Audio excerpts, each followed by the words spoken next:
One, here's what I mean. Let's go to Leo, Roundhill, Virginia, the great WMAL. Go ahead.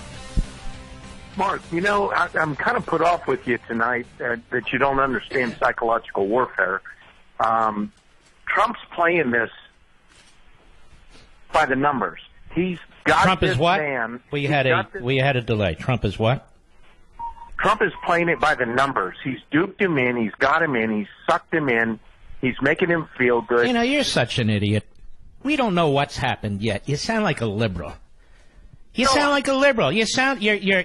all emotional. You're going, oh, Trump sucked him in. Trump's done this. I have been saying for months in defending the president's approach to this guy. But if I dare to say, I don't like the cheery language in defining this little Hitler. You don't understand psychological warfare. But Leo in Roundhill, Virginia does. Get off the phone, you idiot. When we reach the point where we are going to defend the language that is used when it comes to a genocidal murder, 2 months ago, when we were referring to this man as a little Hitler, all of a sudden we're all like blackbirds on a telephone wire, all supposed to move in the same direction. And if you don't move in exactly the same direction, you don't understand psychological warfare. You don't understand psychological warfare.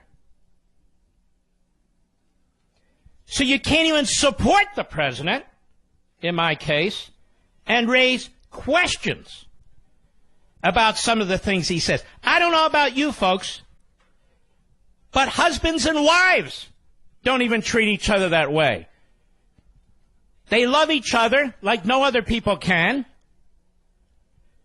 but they don't always agree. They agree generally on how to raise their family. They agree generally, and they work within those parameters. They agree on their faith. They agree on what movie to go to and so forth. It is so absurd to act like liberals and groupthink. I am not a pom-pommer. I am not a rockette. There are pom-pommers and rockettes all over talk radio. All over talk radio. That's how they jack up their ratings. They're like politicians that play to that crowd. My audience is smarter. We are conservatives. We want to support the president in every way we can. And we do. Nobody is stronger, in my humble opinion, and more articulate to defending this president against Mueller, against the Democrats, against Congress.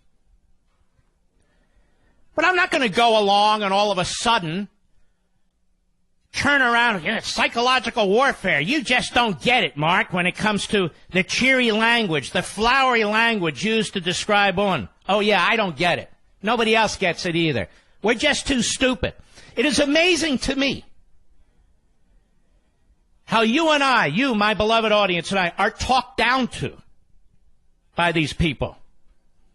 They claim to be the average people, the non-elitists, and yet they're the elitists. They copy the left. They insist, they demand on groupthink. Or there's something wrong with you. Or there's something wrong with you. I want this to succeed. The Democrats don't. I want North Korea to denuclearize. The Democrats joke about it. And so, I support the president's efforts. But by God, Mark, you must support every syllable that comes out of his mouth. I don't, and I never will.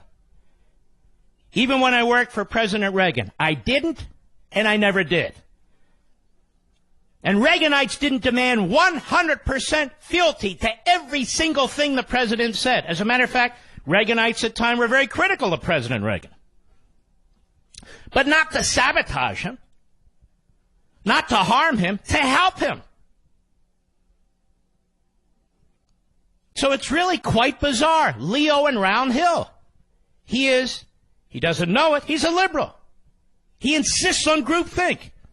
If President Trump said today, I believe in global warming, Leo would say, so do I. It's psychological warfare against the left.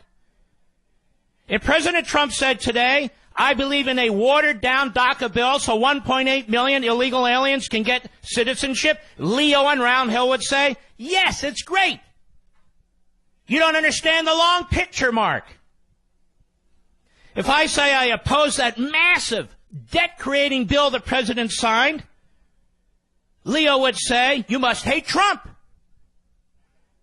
You're not required, ladies and gentlemen, to suspend your thinking ability, your reasoning ability, and your conservative principles. You can still support the president 90% of the time, 95% of the time. But this isn't some third world country where you're either adopt every single syllable or there's something wrong with you. That's the left. Leo doesn't realize it. He is the mindset, the psychology of the left. I have no stomach for it. You hear this all day long on talk radio. Go ahead and listen to it. If you just want to bring out the New Year's Eve, noisemakers every day, yay, then go ahead. But here we're trying to have a rational discussion. And notice, Leo didn't say, I disagree with you, and let me tell you why. No, it's, I'm really having problems with you today. That's a thug. You have any problems with me today? Because I made a statement that you disagree with? An inoffensive statement? It's bizarre. I can agree with the president's ultimate goal, but disagree with praising. I will never, ever, ever praise Kim Jong-un. Never. I remember that young American student. That vibrant young American student who did such a horrific thing, took down a banner in a hotel. They killed him.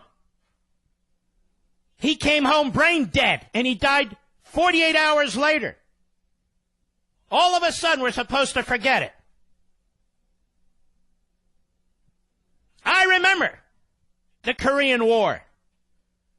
The war that nobody else seems to remember, where 48,000 American soldiers died. 48,000 died.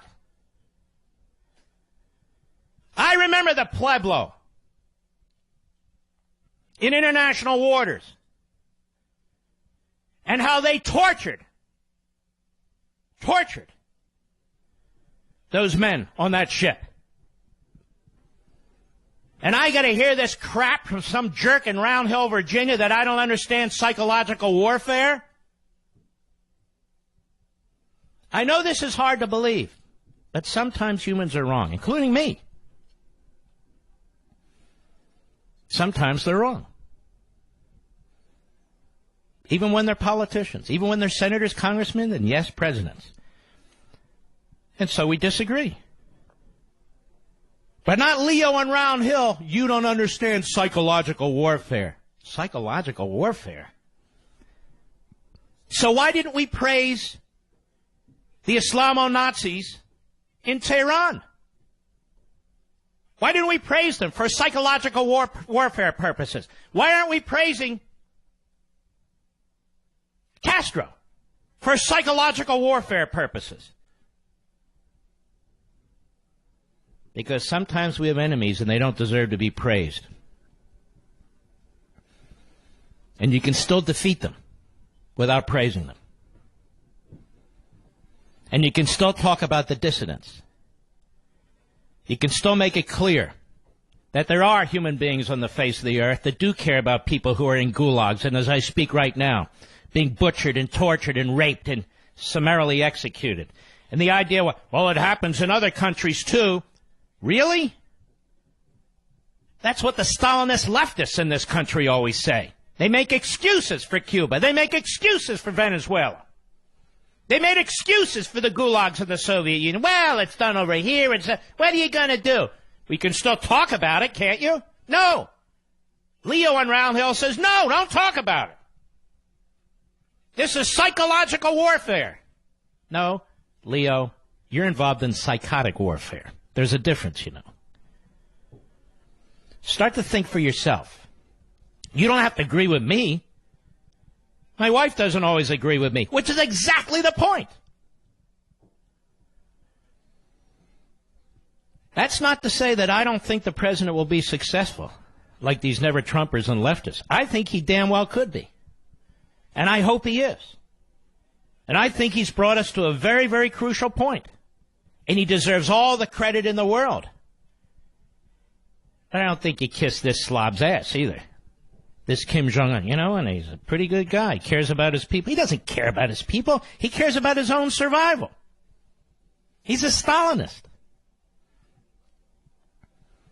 I am a realist. That's what I am. I am a realist. And conservatives are realists. We see what the world is. We look at experience, human experience, and we apply that to our thinking.